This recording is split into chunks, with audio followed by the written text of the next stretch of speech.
আল্লাহ যদি সুস্থ থাকতাম আজকে জুমার নামাজটা জামাতের সাথে আদায় করে নিতাম,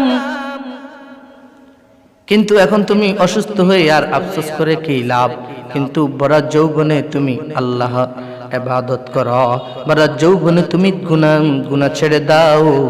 বড় যৌবনে গুনাহ ছেড়ে দেওয়া হলো আল্লাহর হুকুমের মধ্যে আসা, এটা বড় দামি।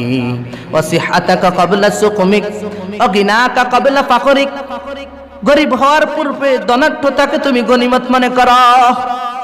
দেখা গেছে আজকে আমাদের সমাজে অনেক সম্পদের মালিক মসজিদে দান করে না, মাদ্রাসায় দান করে না, ওলামায়ে কেরামকে গালিগালাজ করে। যখন সে বৃদ্ধ হয়ে যায় তখন আলেমদের সংস্পর্শে চলে যায়, কারণ তখন আর কোনো ক্ষমতা থাকে না।